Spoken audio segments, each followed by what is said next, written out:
κύκλοπες, τους λογοπάτους, τους σκοτώνες, την κύκλο, κύκλο, με το πάλι, οργόνες, κύκλο, κύκλο, λόγο, όργο, κύκλο, λάρισος.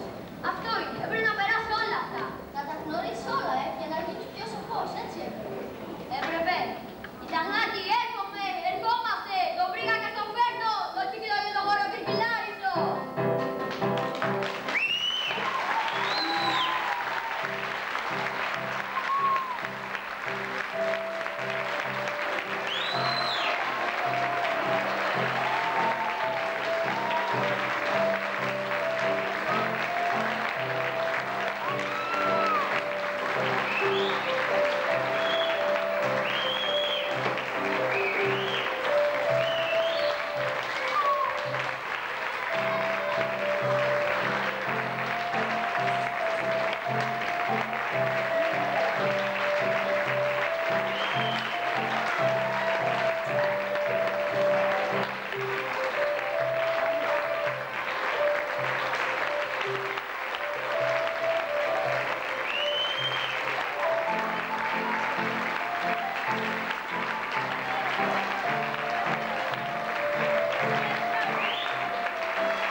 Να τους δώσετε την προσοχή σας για άλλα 5 λεπτά, κάντε μας τη χάρη.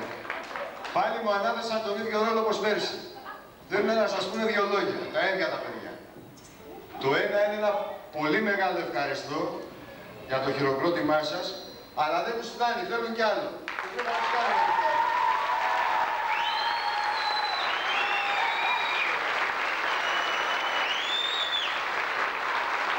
Μέσα από την καρδιά μας, εμείς οι δάσκαλοι του 4ου Δημοτικού Σχολείου θέλουμε να ευχαριστήσουμε αυτά τα παιδιά. Έτσι ακούγεται ο Μανούλης, έτσι τον θέλω. Να ευχαριστήσουμε αυτά τα παιδιά για όσα μας προσφέρουν καθημερινά και να τους πούμε ότι κάθε χρόνο από ό,τι φαίνεται τέτοια μέρα μας κάνουν να αισθανόμαστε τύψεις και για τις φωνές όλης της χρονιάς, αλλά και πιθανόν γιατί αυτά τα πραγματάκια που έχουν μέσα τους δεν έχουμε καταφέρει ακόμα να τα βγάλουμε όσο θα έπρεπε. Και αυτά που έχουν μέσα τους είναι πολύ περισσότερα από αυτά που δείχνουν. Κάθε χρονιά μας εκπλήσουν. Πέρσι λέγαμε ότι έτυχε χρονιά. Είχαμε ταλέντα. Μα και φέτος ταλέντα. Και του χρόνου ταλέντα και την επόμενη χρονιά. Να χαίρεστε λοιπόν τα παιδιά σας, που είναι και δικά μας παιδιά, να τα στηρίζετε και όλοι μαζί να βοηθήσουμε αυτές οι προσπάθειες να γίνουν περισσότερες. Μου είπανε και κάτι άλλο. Να είμαι λέει πολύ γρήγορος, αλλά να μην ξεχάσω να πω ότι αυτή η εκδήλωση δεν θα μπορούσε να γίνει. Γιατί εκτός από τη δική της την προσπάθεια, υπήρχαν κάποιοι άνθρωποι οι οποίοι βοήθησαν ιδιαίτερα σημαντικά. Εργαζόμενοι στο Δήμο που έφτιαξαν όλα αυτά τα σκηνικά που βλέπετε, με μεράκι πραγματικά και πέρα από τα καθήκοντά τους. Άνθρωποι μέσα από το Δήμο, ανεξάρτητα από το σε ποιο χώρο άνοιγαν, που στήριξαν αυτή την προσπάθεια. Κυρίως όμως, θέλουν να πούνε ένα μεγάλο ευχαριστώ σε κάποιους ανθρώπους που στάθηκαν δίπλα τους από τα Χριστούγεννα. Δεν παιδεύεστε βέβαια, τα Χριστούγεννα. Ο ένας είναι, και ξέρω ότι δεν θέλει να το πούμε, αλλά εμείς θα το κάνουμε. Παιδιά είναι, δεν μπορείς Κώστα να τους κρατάς κακία. Είναι ο Κώστας ο Χαριτάτος, ο συμπαίτης μας, ο οποίος εκτός από το ότι έφτιαξε αυτή την πανέμορφη μουσική, είναι δίπλα στα παιδιά και βοηθάει να δείτε αυτό το αποτέλεσμα. Είναι η κυρία Φέιτους, η οποία και φυσικά μου είπαν να μην ξεχάσω τις άλλες 2 κυρίες της μουσικής μας παρουσίας, την κυρία Κατερίνα φυσικά και την κυρία Νίκη. Και είναι υπεύθυνη τελειώνοντας για ένα ακόμα λόγο. Γιατί να με βάλει να τσακωθώ πάλι με 3 καλούς μου συναδέλφους. Και φυσικά άμα δεν έρθει δίπλα σας η κυρία Στέλλα, ο κύριος Βαγγέλης.